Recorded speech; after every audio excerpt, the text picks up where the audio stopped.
Hi, I'm McErlain, and welcome to my latest installment of Tighten Up Your Blues here at TrueFire. And today I'm going to talk about vibrato. And one of the most important aspects to any guitar player's arsenal is to have good vibrato.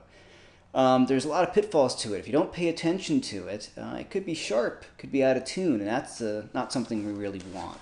So let's talk about the basic nuts and bolts of vibrato. First thing is, how do you do it?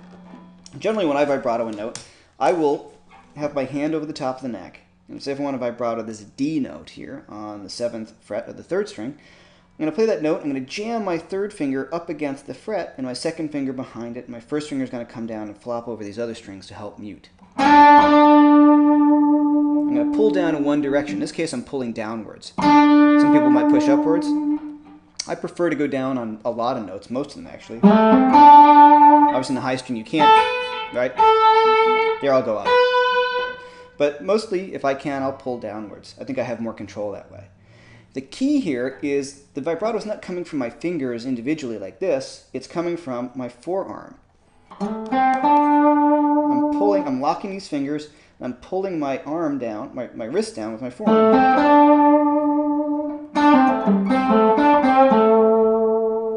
Right? So I'm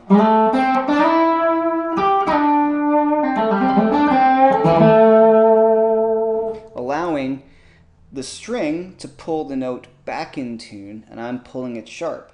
But the reason why I can get that control out of it is I'm using my forearm, not my fingers. My forearm is clearly much stronger than my fingers.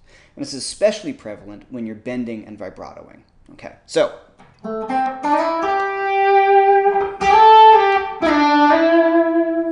my 2nd finger, I'm going to vibrato. I'm always going to reinforce that finger so I can get some more strength behind it. See, 1st finger? Now, there's 2 ways I'll do the 1st finger vibrato, because I'm a big early Clapton fan. Kind of stole some of that from him, where I pull the whole hand downward, like that.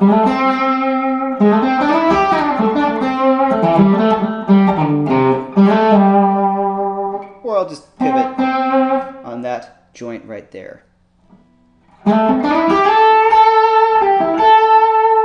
Now here I've done some pretty mellow vibrato, kind of medium. One thing you might want to notice that the vibrato is consistent in the interval that I'm bending up. You know, it's not even a half step, but I'm not going and changing the pitch of it or not keeping it steady. It's got to be steady.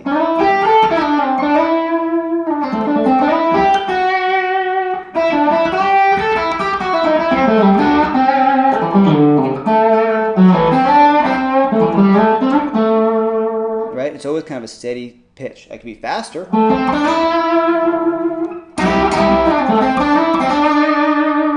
And that says something very different than... The thing I love about vibrato is it adds a vocal quality to your note. And that's really, I think, what we're going for. So a fast vibrato or a slow. Now what I did there for a second is I did a delayed vibrato, which I do a lot, and I think because I got it from singers. And then I start bringing in the vibrato. So note, wait, vibrato, and then you can speed it up. And here really good singers do that. People have real control over their instrument. Same thing with guitar players. So you hear me talk about practicing things with intent. My intent here is to work on my vibrato, get control over the note and over my hand strength. And it takes some time. You really got to work on each of those notes individually.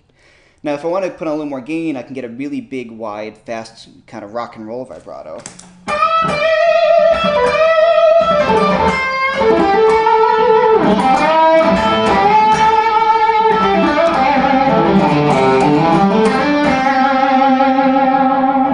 So that's a great sound too. So it's a wide, fast vibrato. You hear Hendrix do that kind of stuff. Now an important thing is you see some guys vibrato, the whole neck's moving, but their hand isn't really moving. So you get a lot of... and nothing happens. So you got to make sure you're locking up, pulling that string down.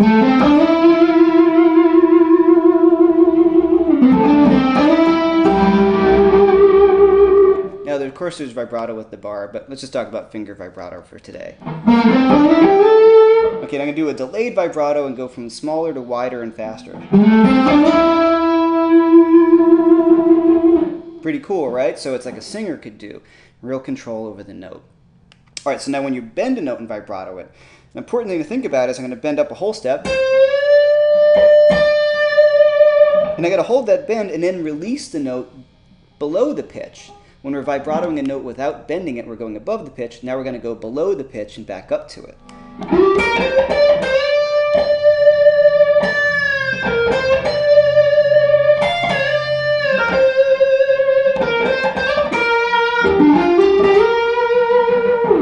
So you want to think about keeping that note in tune.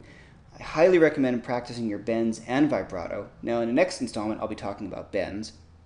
But for right now, it's focusing in on your vibrato and keeping it in tune. Super important, and a great way to distinguish yourself from other players, develop your own sound, your own style, and really just to become a much more interesting player. So I'm Jeff McErlain, this is Tighten Up Your Blues, and thanks for checking us out.